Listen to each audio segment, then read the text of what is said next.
oproti žiakom a študentom, ktorí dochádzajú, máme tiež, že keď niečomu nechápeme, tak môžeme zajsť ku kamarátom.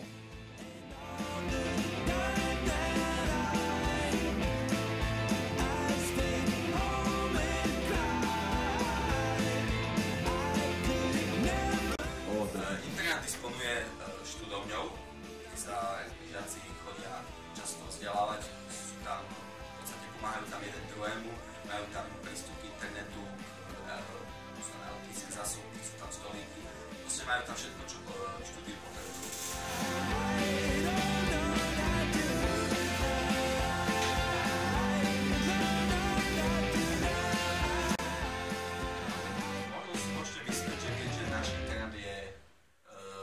Elektrotechnicky, tak by mohol byť pre ľudí, ktorí sú úplne kockatí, stále učia, že vôbec nekomunikujú s prostredím, ale boli by ste prekvapení.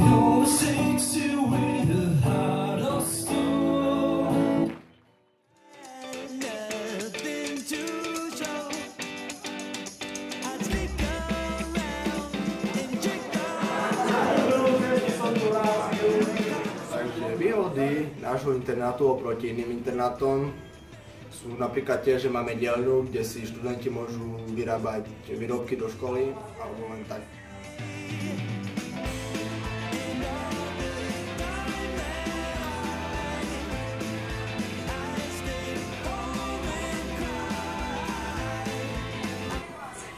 Na školskom internáte máme naozaj veľa zaujímavých školských a športových aktivít.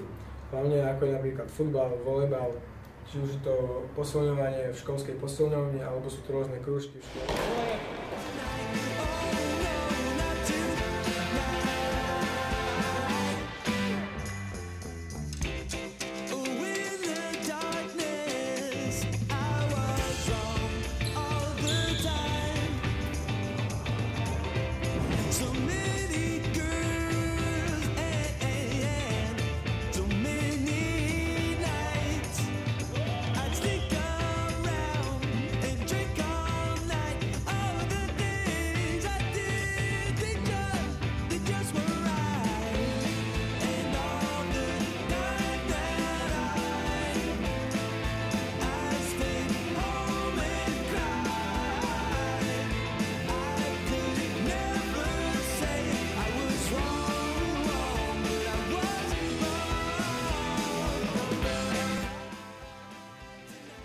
Špecialitou internátu je stolný futbal, ktorý má veľkú obľubu a často tu chodíme hrať, je to naozaj také super odreagovanie.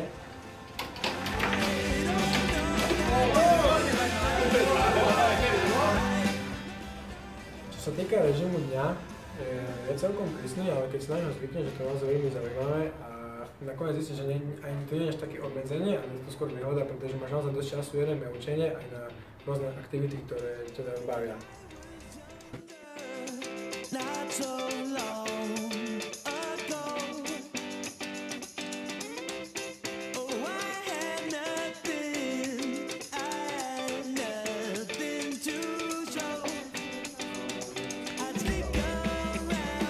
Vychovatelia na našom internáte sú viac menej takí, ktorí nie sú ako strážnici, skôr by som povedal, že sú ako nejakí vedľajší učiteľia. V podstate kedykoľvek sa dá s nimi porozprávať. Prvákom by som chcel odkázať, aby sem prišli. Internát je fakt super. Myslím, že je to najlepší internát v Prešove.